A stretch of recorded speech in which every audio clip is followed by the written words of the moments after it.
नमस्कार। YouTube के इस प्लेटफॉर्म पर आज एक बार फिर हाजिर है विज्ञान का एक महत्वपूर्ण टॉपिक लेकर, जो है धातु, अधातु एवं यौगिक।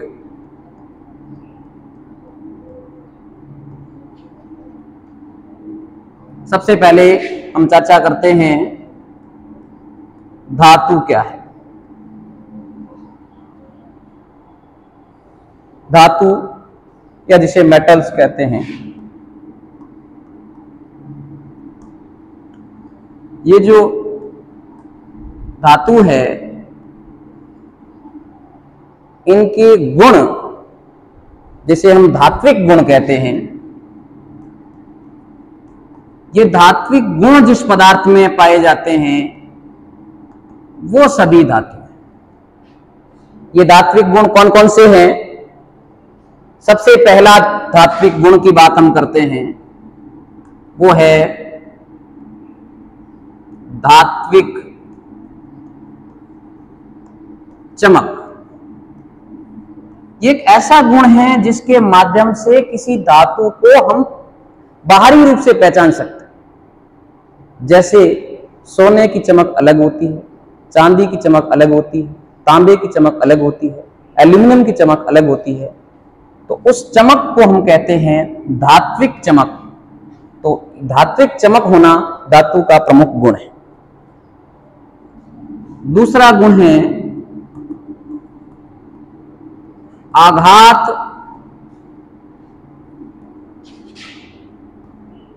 वर्धनीयता। शब्द का यदि विश्लेषण करते हैं तो हमें इसका अर्थ समझ में आ जाता है। आघात अर्थात चोट करना, वर्धनीयता यानी बढ़ जाना।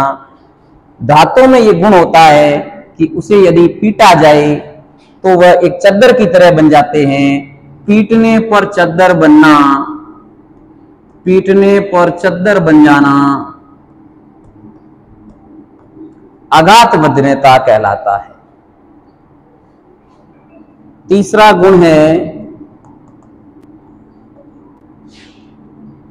तन्यता।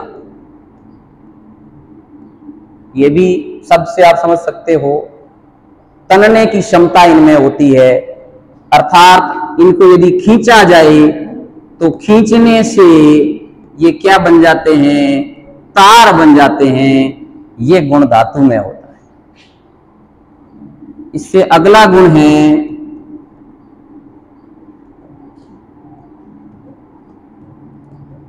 ध्वनिक होना। अर्थात धातु पर यदि चोट करते हैं तो वहां ध्वनि उत्पन्न होती है। यह गुण भी धातुओं में होता है। इसके अलावा समस्त धातुएं कठोर होती, समस्त धातुएं कठोर होती है, लेकिन कुछ ऐसी धातुएं हैं जो कठोर नहीं होती, मुलायम होती है। जिसमें आपके पास 3 धातुओं के नाम आते हैं, लिथियम,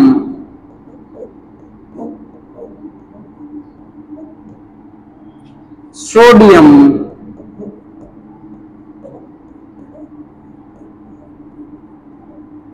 तीन धातुओं के नाम आते हैं, लिथियम, सोडियम और पोटेशियम। ये धातुएं तो हैं, लेकिन ये कठोर नहीं होती। इन्हें आसानी से चाकू से काटा जा सकता है, मुलायम होती है। तो ऐसा प्रश्न आपके पास आ सकता है कि ऐसी कौन सी धातु है जो कठोर नहीं होती है, मुलायम होती है? तो उसमें लिथियम हो सकता है ऑप्शन में, सोडियम हो सकता है, पोटेशियम हो सकता है। उसके बाद धातुओं के गलनांक जो है, छठा गुण आपके पास में, धातुओं के गलनांक उच्च होते,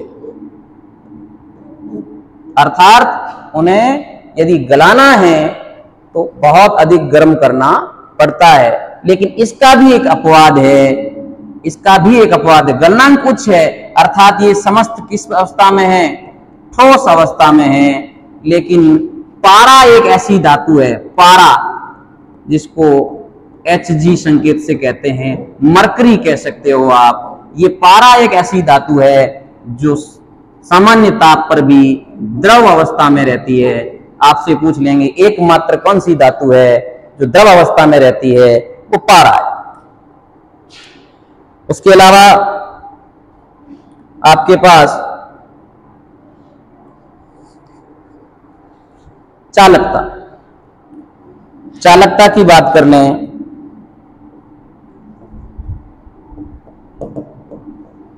विद्युत के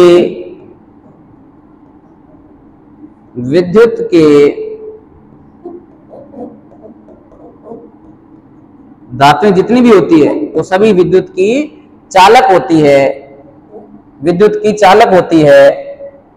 लेकिन इसमें आपके पास दो उदाहरण और है जो विद्युत की चालक नहीं है। वो है आपके पास पीबी अर्थात लेड,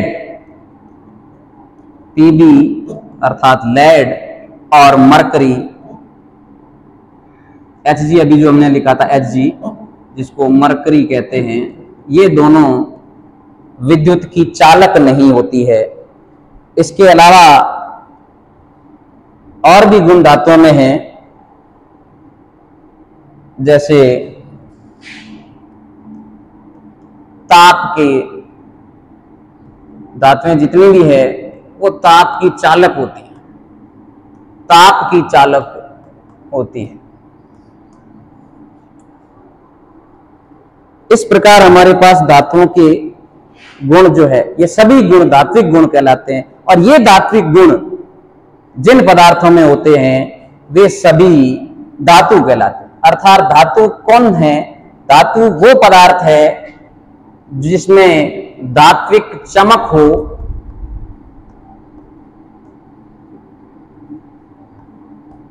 आघात वर्धनीयता हो,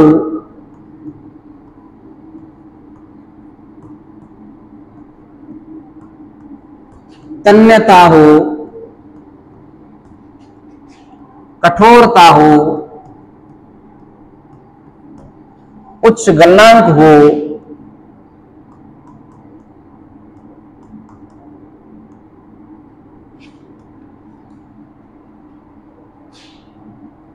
ताप एवं विद्युत की सुचालक हो,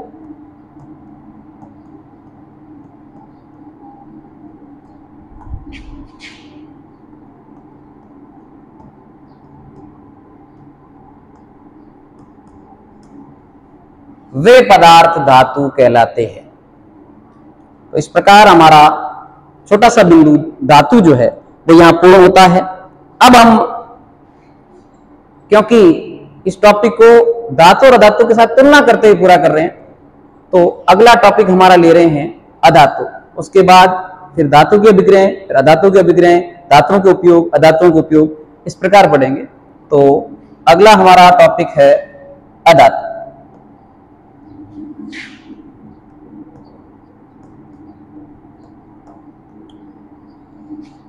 शब्द से हमें लग रहा है कि जिनमें धातुओं के गुण नहीं होते, धात्विक गुण नहीं होते, वे सभी पदार्थ अधातु कहलाते हैं। जैसे धातु कठोर होते हैं तो ये भंगुर होते हैं, यानी टूट जाते हैं, जैसे चोट करोगे टूट जाएंगे, उसको भंगुर कहेंगे। वो कठोर होते हैं तो ये नरम या मुलायम होते हैं। वो ऊष्मा और विद्युत के चालक होते हैं, ये ऊष्मा एवं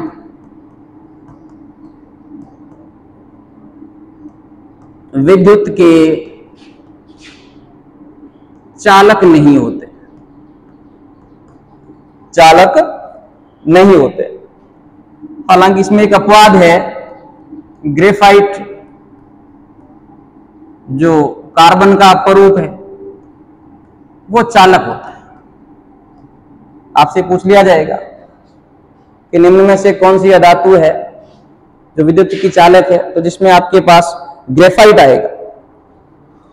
इसके अलावा ये अधिकांश जो है, ये अधिकांश अधातुएं जो है ठोस या गैस होती है। अधिकांश अधातुएं ठोस या गैस होती है। इसके अलावा अगला गुण है आपके पास ठोस या गैस में भी बात करते हैं तो पहले अधिकांश अधातुएं ठोस या गैस होती है, परंतु ब्रोमीन एकमात्र ऐसी अधातु है। प्रश्न आ सकता है कि ऐसी कौन सी अधातु है जो द्रव अवस्था में पाई जाती है, तो उसका नाम ब्रोमीन संकेत दिया। इसी प्रकार धात्विक चमक, धात्विक चमक जो धातुओं में होती थी वो अधातुओं में नहीं होती, परंतु इसका भी एक अपवाद है, आयोडीन, जिसमें चमक होती है। इस प्रकार आप धातु और अधातु को एक दूसरे में अंतर के माध्यम से समझ सकते हैं। धातुएं कठोर होती है तो अधातु भंगुर होती है, धातुएं कठोर होती है, अधातु नरम होती है। वो विद्युत के चालक होते हैं या चालक नहीं होते हैं, और उनमें धात्विक चमक होती है, इनमें धात्विक चमक नहीं होती है। अब हमें जो है धातुओं की अभिक्रियाएं और उसके साथ अधातुओं की अभिक्रियाएं समझनी है। सबसे पहले धातु की ऑक्सीजन से क्रिया। यदि धातु की ऑक्सीजन से क्रिया होती है तो धातु ऑक्साइड बनता है।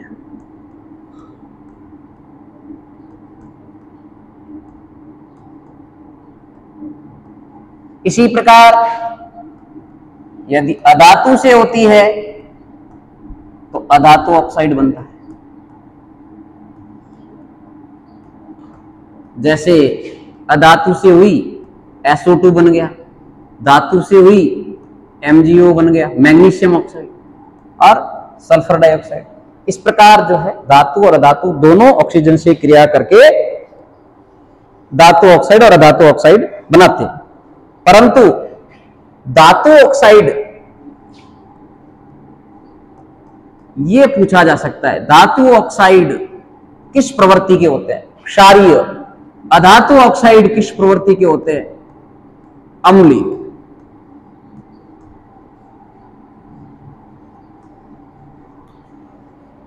इसके बाद धातु की जल से क्रिया।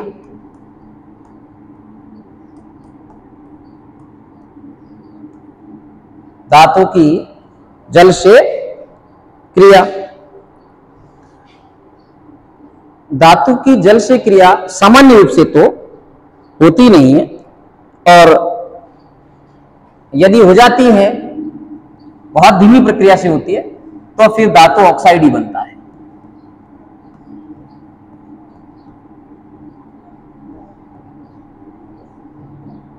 धातु ऑक्साइड ही बनता है।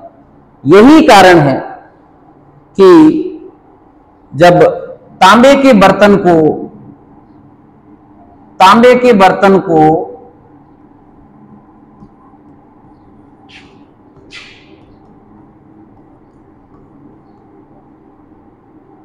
खुला रख देते हैं, खुले में रख देते हैं,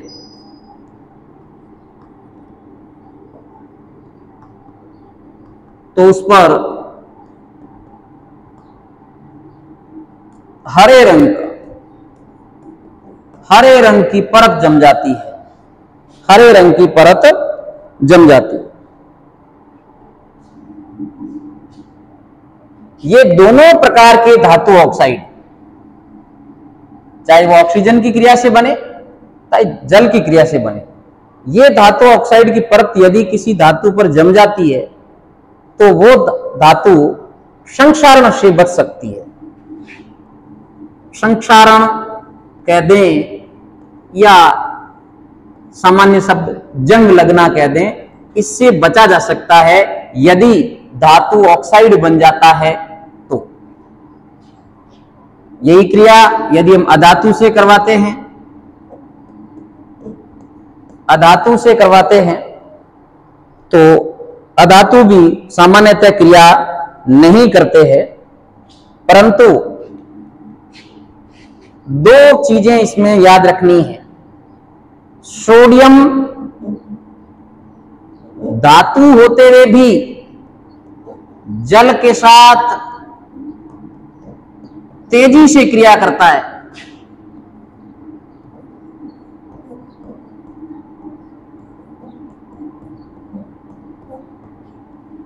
इसीलिए यदि इसको जल में डाल दिया जाए तो आग लग जाती है।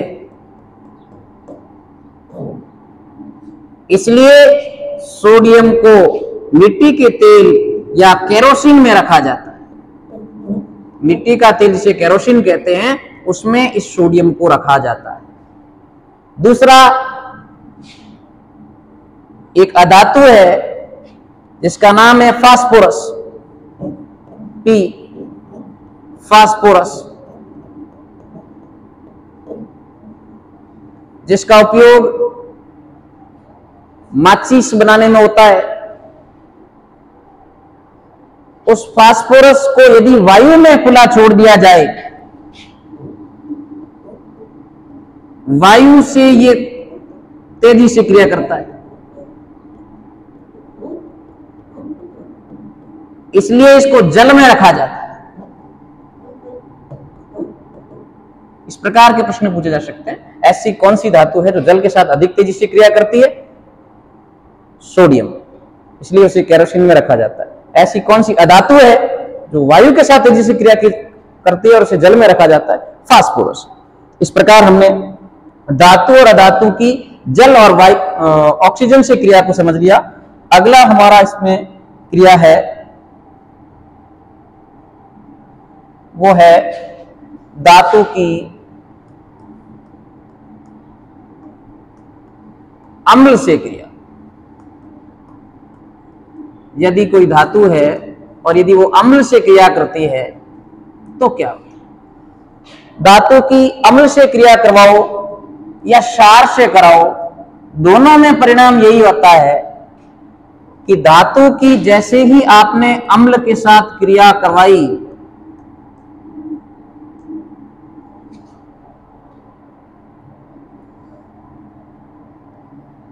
अम्ल के साथ क्रिया करवाई तो एक गैस निकलती है और उस गैस का यदि आप अग्नि परीक्षण करते हो,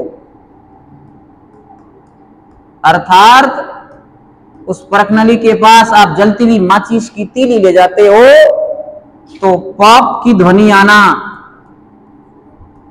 पॉप की ध्वनि आना यानी फटाके की तरह आवाज आना हाइड्रोजन गैस का संकेत देता है। अर्थात धातु और अम्ल क्रिया करते हैं या धातु और क्षार क्रिया करते हैं तो H2 गैस बनती है।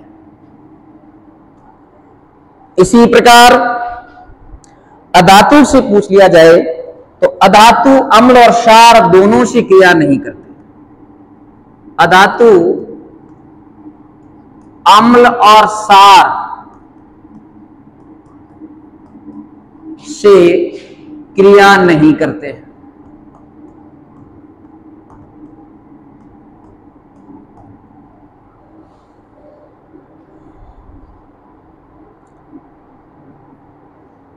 अब एक धातु और अम्ल की क्रिया में हमें यह ध्यान रखना है कि यदि हमें H2 गैस बनाने की ये क्रिया करनी है तो इस अम्ल की जगह हमें या तो तनु HCl, तनु HCl का मतलब हाइड्रोक्लोरिक अम्ल, तनु का अर्थ होता है जिसमें उस विलयन की सांद्रता कम हो, यानी उस विलेय पदार्थ की मात्रा कम हो उसको तनु कहते हैं और जिसमें मात्रा ज्यादा हो उसको सांद्र कहते हैं। यानी तनु HCl या H2SO4 जिसको सल्फ्यूरिक अम्ल कहते हैं, सल्फ्यूरिक अम्ल, इन दोनों के साथ करवानी है। इसको हाइड्रोक्लोरिक अम्ल कहते हैं, तो ही आपके H2 गैस बनेगी। यदि आपसे पूछ लिया कि अम्ल की कौन से अम्लों की क्रिया से, धातु के साथ क्रिया से H2 गैस बनती है, तो उसमें आपको तनु HCl या H2SO4 ध्यान रखना है। HNO3 जो नाइट्रिक अम्ल है, इसके साथ क्रिया करने पर H2 गैस नहीं बनती है, फिर जल बन जाता है। इस प्रकार अभिक्रियाओं में केवल एक बिंदु बचा है, वो है विस्थापन अभिक्रिया। विस्थापन अभिक्रिया धातु की एक क्रियाशीलता होती है और उसका एक क्रम कि अधिक क्रियाशील धातु कम क्रियाशील धातु को उसके लवण में से हटा देता है, उसके यौगिक में से हटा देता है। जैसे CuSO4 कॉपर सल्फेट है, इसके साथ यदि हम जिंक की क्रिया करवाते हैं तो जिंक अधिक क्रियाशील होने के कारण इस कॉपर सल्फेट में से कॉपर को हटा देगा और खुद बैठ जाएगा, जिंक सल्फेट बन जाएगा और Cu बाहर निकल जाएगा। ऐसी अभिक्रिया को विस्थापन अभिक्रिया कहते हैं। यह विस्थापन अभिक्रिया धातुओं की सक्रियता पर निर्भर करती है। सबसे अधिक सक्रिय धातु पोटेशियम, सबसे अधिक सक्रिय धातु पोटेशियम, उससे कम सोडियम, उससे कम कैल्शियम, उससे कम मैग्नीशियम। इस प्रकार धातुओं का क्रम है। उससे कम एल्यूमिनियम, उससे कम जिंक, उससे कम Fe। इस प्रकार धातुओं का क्रम है। अर्थात इस क्रम में आप यदि किसी धातु को लेते हो तो जिसकी सक्रियता ज्यादा है वो कम सक्रिय धातु को हटा करके और नया लवण बना देता है। इसे विस्थापन अभिक्रिया कहते हैं। अब अगला बिंदु हमारे पास में है, वो है धातुओं और अधातुओं के उपयोग। धातुओं और अधातुओं के उपयोग हम समझेंगे। सबसे पहले बिंदु हमारे पास में है धातुओं के उपयोग। ये सामान्य दैनिक जीवन के उपयोग है जो आप शुरू से पढ़ते आ रहे हो। सबसे पहला, जैसे आप समझते हो, बर्तन निर्माण में धातुओं का उपयोग होता है। बर्तन निर्माण समझें या मशीन निर्माण में, मशीनें जितनी भी बनती है मशीनरी में, इनमें धातुओं का उपयोग होता है। अच्छा, वो धातुएं कौन सी है? लोहा है, तांबा है, एल्यूमिनियम है।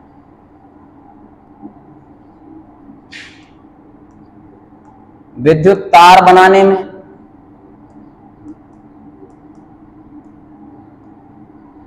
आपके पास कॉपर और एल्यूमिनियम।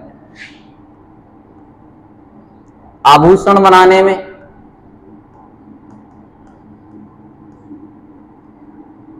सोना, Au जिसको सोना कहते हैं, चांदी,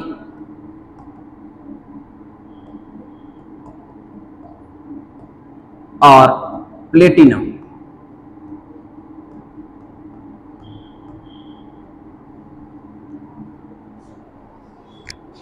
इसके अलावा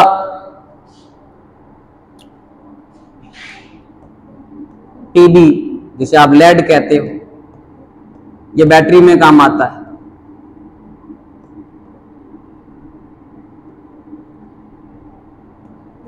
पहले जितनी बैटरी आती थी वो लेड की आती थी, आजकल लिथियम बैटरी आने लग गई। उसके अलावा जिंक, जिससे चूहों की दवाई बनती है।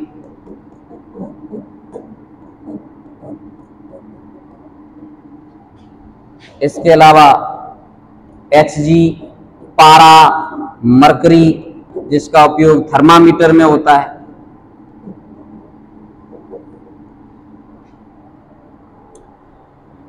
इस प्रकार जो है मुख्य रूप से इन धातुओं का उपयोग होता है। उसके अलावा आप क्रोमियम लिख सकते हो। क्रोमियम ये किसी भी पदार्थ को यदि जंग से बचाना है, उसके ऊपर विद्युत लेपन कर दिया जाता है इसका, उसमें ये काम आता है। तो ये मुख्य रूप से धातुओं के उपयोग। अगला बिंदु है हमारे पास में अधातुओं के उपयोग।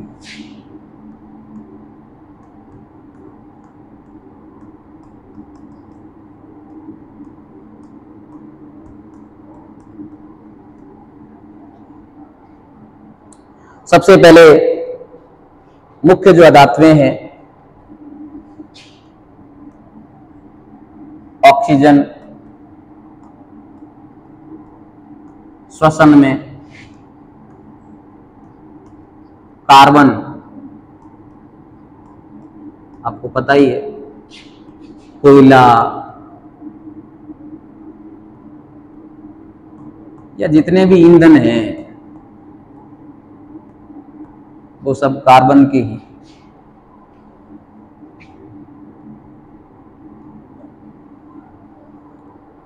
इसी प्रकार नाइट्रोजन, जिसका उर्वरक के रूप में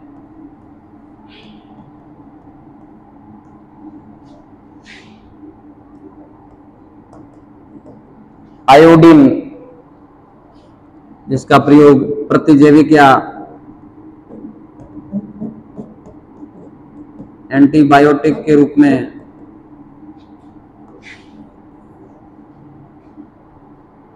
क्लोरीन,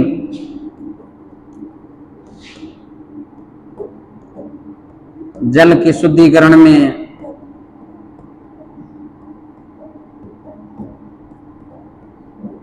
इस प्रकार अधातुओं के खूब सारे उपयोग। सल्फर,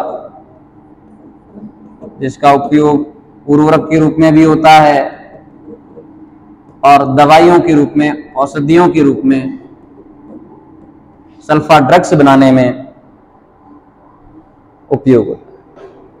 अब हमारा धातु और अधातु का भाग पूर्ण हुआ और एक इससे ही जुड़ा टॉपिक शुरू हो रहा है, यौगिक।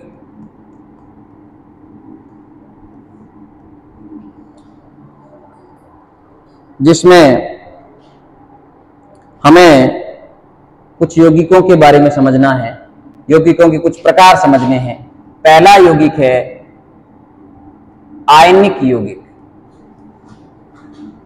आयनिक यौगिक ज्यादा परिभाषा से समझ में आ रहा है कि ऐसे यौगिक जिनके बीच में आयनिक बंध बनता है, अर्थात इलेक्ट्रॉनों के आदान प्रदान से बनता है, वो यौगिक आयनिक यौगिक कहलाते हैं। और आयनिक यौगिकों के कुछ उदाहरण और उनके उपयोग भी समझ लेंगे। आयनिक यौगिकों के कुछ उदाहरण यदि हम देते हैं तो NaCl, इसी प्रकार से आपके पास CaCl2, HNO3, ये कुछ आयनिक यौगिकों के उदाहरण है। जिसमें या CaCO3। दूसरा प्रकार है आपके पास में सहसंयोजक यौगिक। ऐसे यौगिक जिनके बीच सहसंयोजक बंध बनता है, वो यौगिक सहसंयोजक यौगिक कहलाते हैं। जिसमें आपके पास NH3, इसको अमोनिया कहते हैं,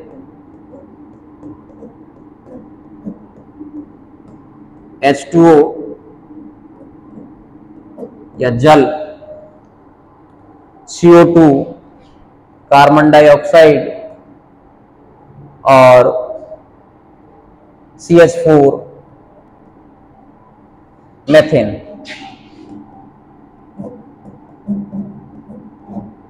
ये सहसंयोजक यौगिक बनते हैं। इसके अलावा कुछ आपके जैविक यौगिक है। यानी जीवों के शरीर में पाए जाने वाले यौगिक है, जैसे ग्लूकोज,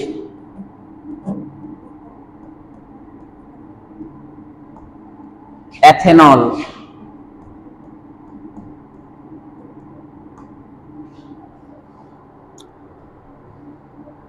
प्रोटीन, वसा, विटामिन, ये सभी जैविक यौगिक में आते हैं। प्रोटीन, वसा और विटामिन। और इसका उपयोग यदि हम देखते हैं कि इन यौगिकों का उपयोग क्या है, तो ये इस भाग का अंतिम बिंदु रहेगा कि यौगिकों के उपयोग, यौगिकों के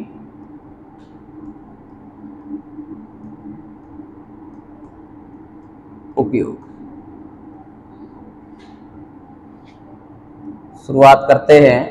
सबसे पहले आयनिक यौगिकों में हमने जो उदाहरण देखे थे, NaCl, जिसको सामान्य भाषा में नमक कहते हैं, तो इसका घरेलू उपयोग है, नमक है तो नमक का उपयोग घरेलू। उसके बाद CaCO3, इसका सीमेंट या चूने के निर्माण में CaCO3 का उपयोग किया जाता है। इसी प्रकार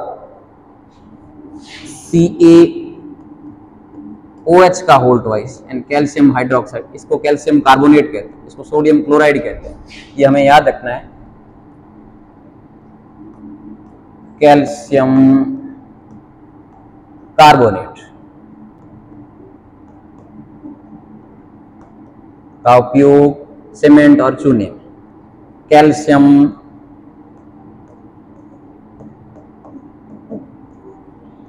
हाइड्रोक्साइड,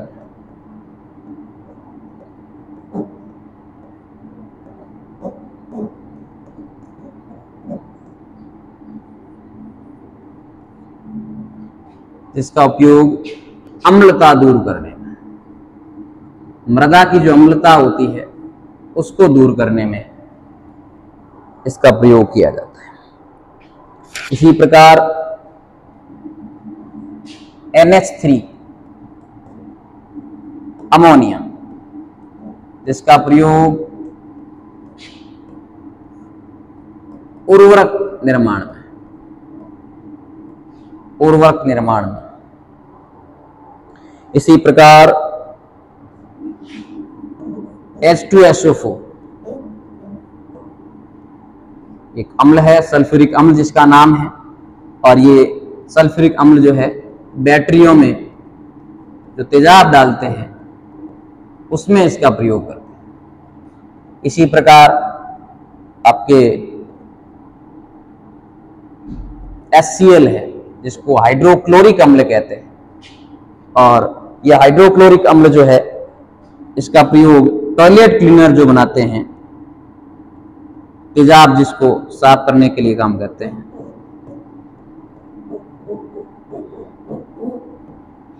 टॉयलेट क्लीनर बनाने में HCl का उपयोग। इसी प्रकार सोडा जो NaCO3 है, जिसको बेकिंग सोडा कहते हैं, नाम से ही पता चलना चाहिए, बेकिंग यानी बेकरी उद्योग में रसोई करो। उसके बाद Na2CO3, जिसका प्रयोग अपमार्जक बनाने में या सरफ बनाने में जिसका कर सकते हैं। इस प्रकार हमने इस पूरे वीडियो में धातु, अधातु और यौगिकों के उपयोग का अध्ययन कर लिया। धन्यवाद।